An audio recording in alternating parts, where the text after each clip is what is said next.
guys, it's me again, Lion Eyes Official. Nagbablog para sa inyo ng pawang katotohanan lamang at walang halong kasinungalingan. Ito ay vlog na totoo ang nilalaman.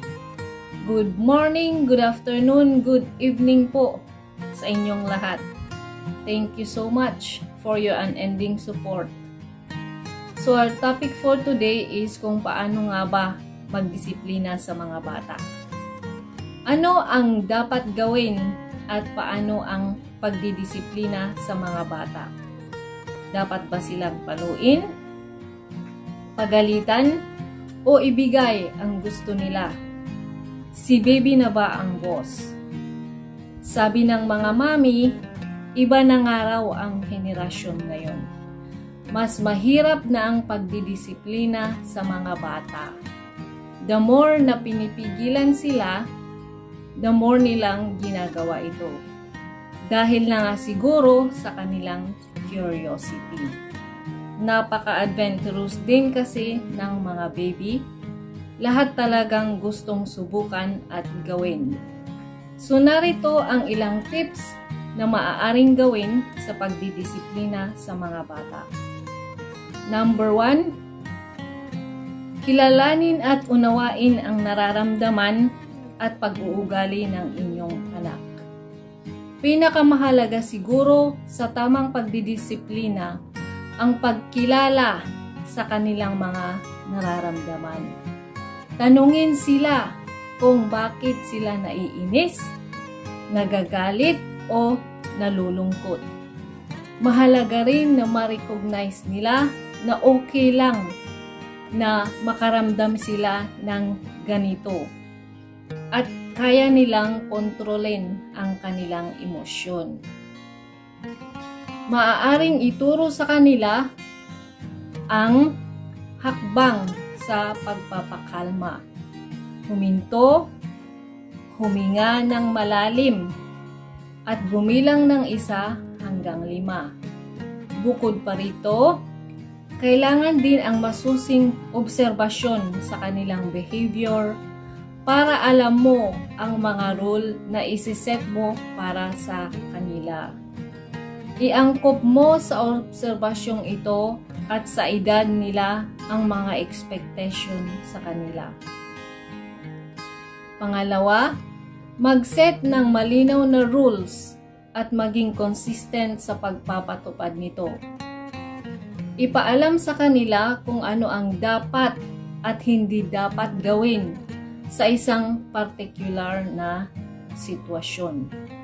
Maaaring sabihin din sa kanila kung ano ang mangyayari kapag ginawa nila ito. Gawing simple lamang at madaling maunawaan ang mga rules na ibibigay sa kanila. Madalas, kailangan pang ulit-ulitin ito sa kanila bago nila makuha ang gusto mong sabihin. Kakailanganin ninyo ang maraming pasensya. Dapat na maging consistent sa pagpapatupad nito para sure na susundin nila. At hindi rin ito lilikha ng confusion at maiiwasan ang comparison sa kanila. Dapat na pag-uusapan din ng mommy at daddy ang mga ito. Kapag no kay mommy, dapat ganon din kay daddy. Pangatlo, palagyang pagpapaalala sa mga bagay. Tunay na mahalaga ang simpleng pagpapaalala ng mga dapat na ginagawa nila. Kailangan din ito upang higit na maging pamilyar sila sa mga rules at sundin ito. Mahalaga na malaman din nila ang consequences o maaaring kahinatnan ng isang bagay kapag ginagawa nila ito. Nang sa gayon ay makilala nila na ang bawat maling bagay na gagawin nila ay may kaakibat na punishment. Kung kaya't mas mabuting piliin nila ang mas tama. Pang-4, pagbibigay ng papuri o reward sa kanilang magandang ginagawa. Masaya rin sa isang bata ang pagbibigay halaga at pagkilala sa kanilang mabubuting ginawa, lalo na kapag nakasusunod sila sa mga rule na ibinibigay sa kanila. Sa ganitong paraan, mas nagagawa nilang mas mag-behave at laging sumunod sa iyong sinasabi dahil nakakatanggap sila ng reward, gaya ng pagbibigay ng smiley stamp or sticker, or pagbili ng paborito nilang pagkain. Huwag lamang masyadong materialistiko sa pagbibigay ng reward. Sapat na rin kung minsan ang pagyakap, paghalik, at pagsasabi ng very good sa kanila. Panglima, maging kalmado lamang sa pagdidisiplina. Huwag namang masyadong punahin ang lahat ng maling ginawa ng iyong anak. Kung sakali man na may pagkakataon na hindi siya nakasusunod sa mga rules, huwag agad-agad na ipahiya siya o sigawan sa harap ng ibang tao.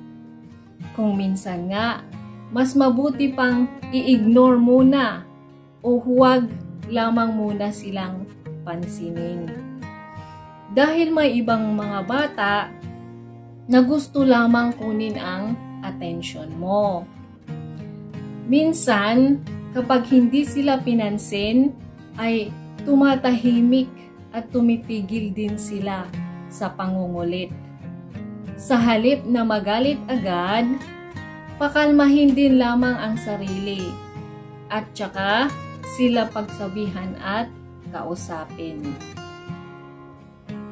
Pang-apat,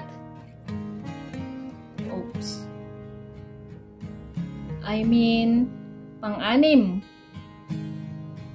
maging isang mabuting ehemplo sa kanila. Sabi nga sa kasabihan, kung ano ang ginagawa ng matanda, ginagawa din ng bata. Ang ebidensya lalo sa mga bata ay ang panggagaya sa ginagawa ng matanda. Kinikilala nila ang mas nakatatanda sa kanila at iniidolo ang mga ito.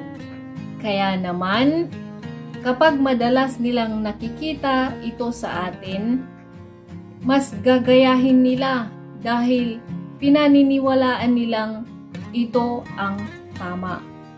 Sabihin din sa kanila kung ano ang dapat para sa mga bata at ano ang sa matanda. Huwag magsawa sa pagsagot ng kanilang maraming tanong. Kung minsan, nagiging frustrating sa magulang ang pagdidisiplina dahil ginawa mo na ang lahat ngunit parang wala pa rin nangyayari. Sa ating mga Pinoy, naging bahagi na ng kultura ng pamilya ang pamamalo. Marahil marami sa atin ang lumaki sa ganitong sistema. Minsan, mahirap ding magpigil sa sobrang kakulitan ng mga bata. Mahalaga lamang ay maipaunawa sa kanilang mabuti kung ano itong nagawa sa kanila. Sabi nga ng lahat ng aspeto ng pagiging magulang, communication is very important. Mahalaga na sa murang edad pa lamang ay nauunawaan na nila ang konsepto ng pagdidisiplina sa kanila.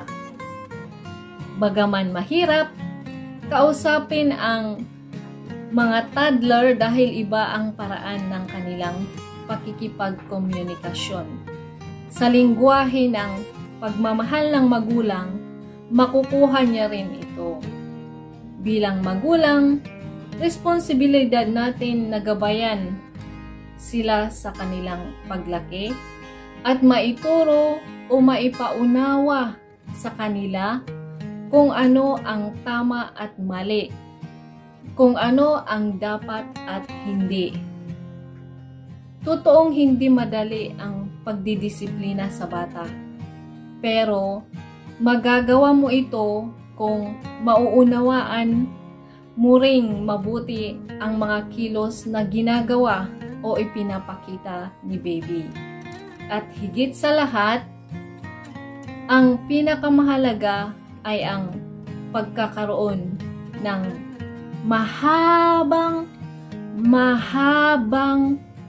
pasensya. Alright? So, dyan po nagtatapos ang ating topiko na kung paano disiplinahin ang ating mga anak. So, ayan, hopefully, may natutunan po kayo sa ating topic ngayon. Alright, so, magpapaalam na po ang inyong lingkod. Salamat po sa pakikinig. Salamat po sa panunood. Sa mga hindi pa po nag-subscribe sa ating channel, mag-subscribe na po. Maraming salamat po in advance. Have a great day everyone. Maraming salamat sa inyong walang sawang pagsuporta.